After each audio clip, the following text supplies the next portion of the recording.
Ele estava sumido desse jornal, gente, querido amigo, o deputado federal Major Vitor Hugo está nesse momento por videoconferência para falar com a gente. Deputado, bom dia, bem-vindo de volta. Estava sumido, deputado. Bom dia, Ravena, bom dia, Fred. Um prazer estar aqui no Jornal do Sucesso mais uma vez. Estava envolvido aqui nos trabalhos aqui em Brasília. Realmente vocês não me convidaram mais, né? Acabei ficando longe um pouquinho aí, mas estou de volta. Vocês não me convidaram mais. Ei, deputado, sempre convida. O senhor tem livre acesso aqui. Deputado, tanto assunto importante para o STF tratar e aí querem aí proibir a realização de cultos religiosos, deputado? Isso foi uma decisão muito ruim. É uma decisão que interfere até na disposição das pessoas de viver, né? Eu fui convidado para participar de um culto. Eu não sou evangélico, eu sou católico, mas frequento quando convidado e também quando me sinto bem, quando estou precisando de um apoio ou de uma palavra amiga, de uma palavra mais próxima de Deus. Por exemplo, nesse final de semana eu fui convidado para ir na Church in Connection lá em Anápolis com o pastor Tiago, né, e a pastora Kézia.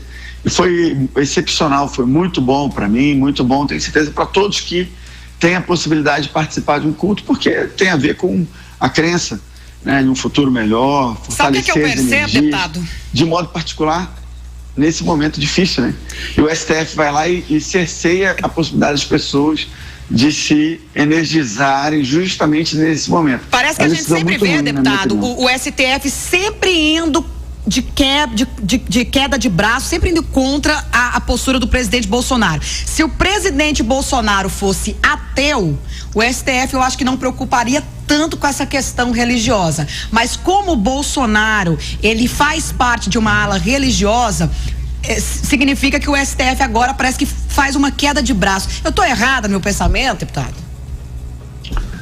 Não, eu penso da mesma forma, e não é só no tema religioso. Você vê também, Ravena, no que diz respeito, por exemplo, às armas, né? Você viu essa decisão da ministra Carmen Lúcia, que, na minha opinião, também é uma decisão muito ruim, que suspendeu a validade de parte dos decretos que o nosso presidente fez.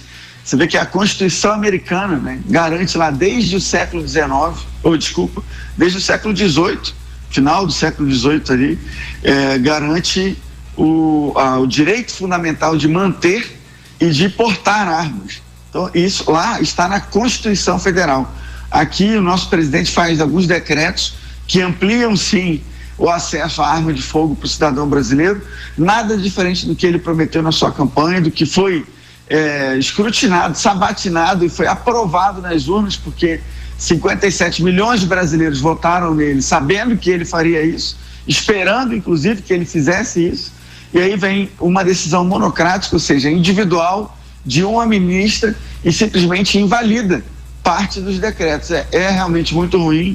Nós temos outros precedentes de decisões do STF também invadindo competências do Legislativo e do Executivo, e a gente fica realmente muito preocupado com aonde vai parar, onde pararão, né, essas interferências nos demais poderes. Professor Hans Miller, em um momento como este de pandemia, que o culto religioso é imprescindível, né? Para aumentar aí a fé das pessoas, a diminuir um pouco a ansiedade das pessoas, e aí vem o STF com essa forma autoritária. Parece que a gente está vivendo uma ditadura pelo STF, professor Hans Miller. Vitão, bom dia, tudo bem? Major Vitor Hugo, meu amigo. E aí, meu professor e colega de faculdade, como é que você está? Tudo bem? Major, em relação ao STF, o comportamento, a participação do STF nas questões do Legislativo, do Executivo, em relação às armas, a questão de fundo, em relação à legislação por decreto, deveria passar pelo órgão colegiado do Legislativo, pelo Congresso Nacional. Então, a discussão jurídica de procedimento que ele deveria respeitar. E nós temos que lembrar ao nosso ouvinte também que o Jair Messias Bolsonaro, ele foi eleito por uma maioria democrática, mas hoje ele governa para todos os brasileiros. E seria este, então, um momento para uma alteração no quesito armamento? O Brasil precisa de legislação no quesito armamento? É uma discussão também que a gente pode levantar. Entretanto, voltando para a questão religiosa, ninguém nega a liberdade garantida pela nossa Constituição. No inciso 6 do artigo 5º da nossa Constituição Republicana, que é a liberdade religiosa. Entretanto, a discussão do STF, Ravena, foi a liberdade, o exercício de culto, que é diferente da liberdade religiosa. O que o STF reconheceu foi que governadores e prefeitos, de forma excepcional e nos seus respectivos contextos, têm legitimidade constitucional para restringir, como medida preventiva de combate à Covid-19, a maior pandemia enfrentada pela humanidade. Nós nunca esperávamos uma situação assim. Brincávamos lá na China, isso nunca chegará no Brasil. Mas quando chegar no Brasil, o calor do Brasil mata o vírus. Agora, meu querido, tá morrendo parente. É todo dia fotinha de luto. E eu, com muita liberdade, eu dialogo com meu amigo Major Vitor Hugo, porque eu conheço, sei de sua competência, sei do seu caráter, sei da sua inteligência e sei da sua formação jurídica, Major.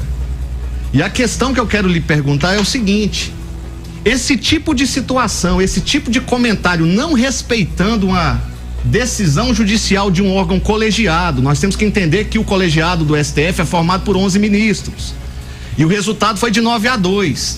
Inclusive, um resultado inesperado foi do Dias Toffoli, né, que acompanhou o ministro Cássio. Nós temos que respeitar, nós temos que recorrer pela via procedimental adequada jurídica, ou esse tipo de comentário afeta ainda mais, prejudica ainda mais o combate à pandemia? E uma pergunta também, eu gostaria de saber se meu amigo Major Vitor Hugo, ele é um defensor da ciência. E se ele é um defensor da ciência, ele vai responder sim ou não, se ele defende o uso de máscaras. E se ele é um defensor da ciência, sim ou não, se ele defende o uso apenas de medicamentos aprovados, atestados pela ciência, com resultados de eficácia e eficiência. E se ele é um defensor da ciência, se ele defende o isolamento social, o distanciamento social, que são coisas diferentes. O isolamento, o lockdown, e você manter uma certa distância. Então, queria saber do meu amigo, que é o Major, que tem um carinho muito grande, sabe que eu o apoiei nesse pleito eleitoral que ele esteve, por acreditar na competência dele, por acreditar na disciplina, no respeito à hierarquia. E se esse mesmo respeito que os militares adotam num comportamento em relação à hierarquia não deveria existir entre os poderes republicanos. Um respeito do legislativo em relação às decisões do Supremo, um respeito do executivo também. Um abraço, meu amigo.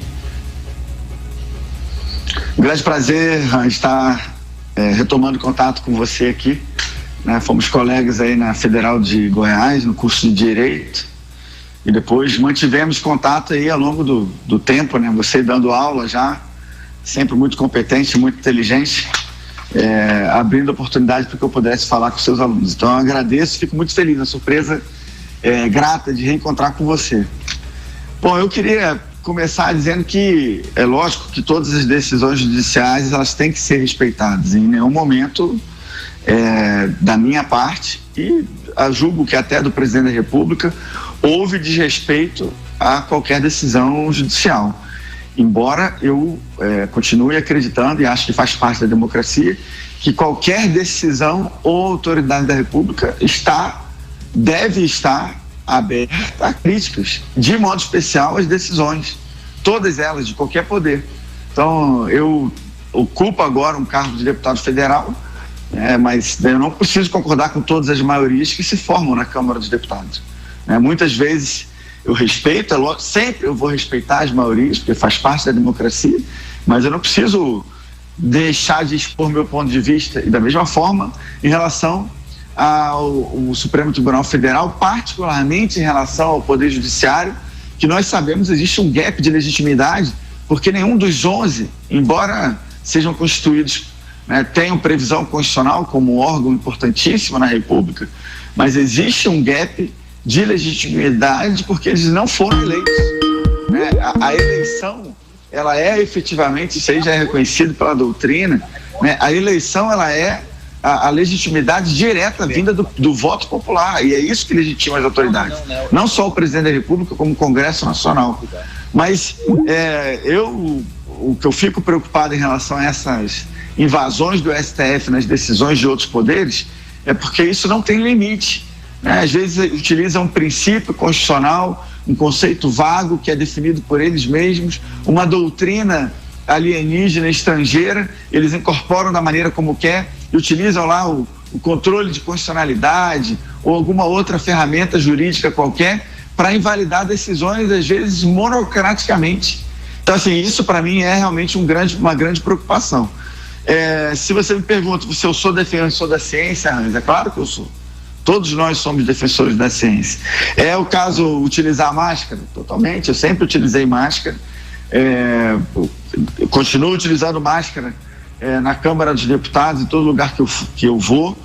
E sobre os medicamentos, eu acho que nós temos que ter, e eu sei onde você quer chegar com todas as suas perguntas e com o encadeamento do seu raciocínio, mas eu vou direto ao ponto, né? O nosso presidente, ele desde o começo fez alguns comentários ou defesas, porque ele queria, de uma forma peculiar, que nós já conhecíamos quando votamos nele, fazer o equilíbrio entre a questão econômica e a questão sanitária. E aí a gente vai para aquela parte da sua pergunta que fala do distanciamento social ou do isolamento social. Eu sei que todos os gestores do Brasil, tanto o presidente quanto os governadores e prefeitos, vivem hoje, e já há algum tempo, um dilema muito grande, que ao mesmo tempo que tem que se manter a economia, e o governo federal, eu vi a Ravena falando já das suas decepções aí, ou não sei, as suas sugestões talvez para o presidente, né?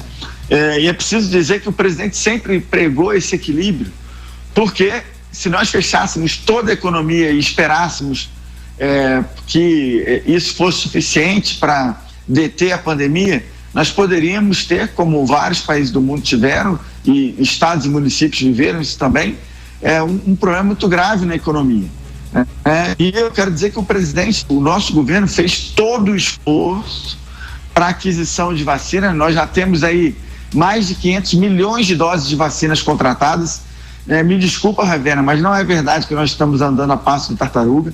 Nós vacinamos hoje mais de 1 milhão de pessoas por dia. Nós já somos o 5º país do mundo que mais vacinou em números absolutos, o 5º, e somos o 9º país do mundo que mais vacinou em números relativos, quando colocamos a quantidade de vacinas por 100 mil habitantes. Então, nós não estamos mal no quesito vacinação. Nós descentralizamos bilhões e bilhões de reais para estados e municípios.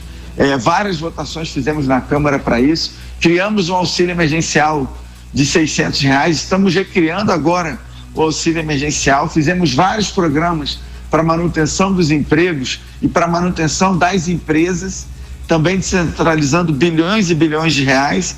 Agora, é claro que o presidente tem uma forma peculiar de ser, e a gente sabia que ele era dessa maneira quando votamos.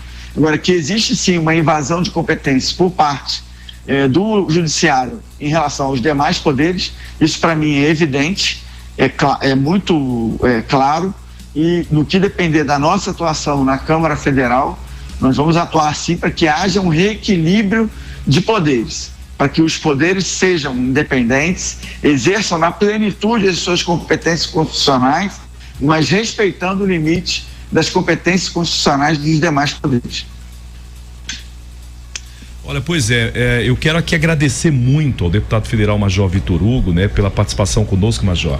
E claro que é um assunto que tem muito que ser discutido ainda, né? A gente sabe que tem muita coisa ainda para a gente discutir. Eu particularmente acho que essas decisões monocráticas, elas são perigosas, porque como o próprio Major deixou bem claro, são decisões de uma pessoa só, não do colegiado, como em outras situações. Mas assim... E mais importante, Fred, desculpa te interromper, quando ele fala que vem de um poder que não foi legitimamente votado pela população. Isso. São cargos indicados, ministros são cargos indicados por partidos, então tem certos interesses lá dentro. E outra coisa também que entra na pergunta do professor Hans Miller, que eu concordo, professor, eu vejo um perigo muito grande, uma insegurança jurídica, principalmente nessa interferência contínua do STF em muitas coisas que muitas vezes não tem necessidade ou não é, pelo menos, o que a gente espera do STF. Nos últimos anos, principalmente nos últimos anos, a gente está vendo o STF entrar em tudo. Se você aumenta depois que o Bolsonaro entrou, né, Fred? Depois que o Bolsonaro entrou, o STF agora entrou batendo em tudo que o Bolsonaro faz. Eu vou agradecer ao deputado Major Vitor Hugo. Major, obrigado pela sua participação, meu amigo. E antes de encerrar, Fred, eu só falar a questão das 500 milhões de vacinas que foram adquiridas, mas ainda não chegaram, né? E se hoje nós somos o 5º país que mais vacina em questão de contar por 100 habitantes, é isso? 100 mil habitantes, nós poderíamos ser o 2º país se não tivesse tido aquela batalha, aquela politização entre Dória e Bolsonaro. Mas ainda, né, espero que eu seja vacinada ainda esse ano. Vamos ver. Se eu não for vacinada esse ano, aí eu vou repensar o meu voto ano que vem. Major, e quando o senhor estiver por Goiânia, por favor, entre em contato conosco. Eu faço questão da sua presença, nós fazemos questão da sua presença pessoalmente ao vivo aqui no Jornal da Sucesso. Tá bom, Fred, muito obrigado. Obrigado, Ravena. Tenho certeza que você será vacinada, Ravena, esse ano. Se Deus permitir, todos nós seremos aí. Um grande abraço pro meu amigo Hans Miller, e quando eu estiver em Goiânia, eu vou sim aí na Rádio Sucesso, vai ser um prazer. Major, um abraço aqui da turma do Exército Brasileiro pro senhor, a turma de 2002, 2005, 2006, 2007, o pessoal mencionou aqui. Um abração, fica com Deus. Obrigada, deputado, muito obrigada.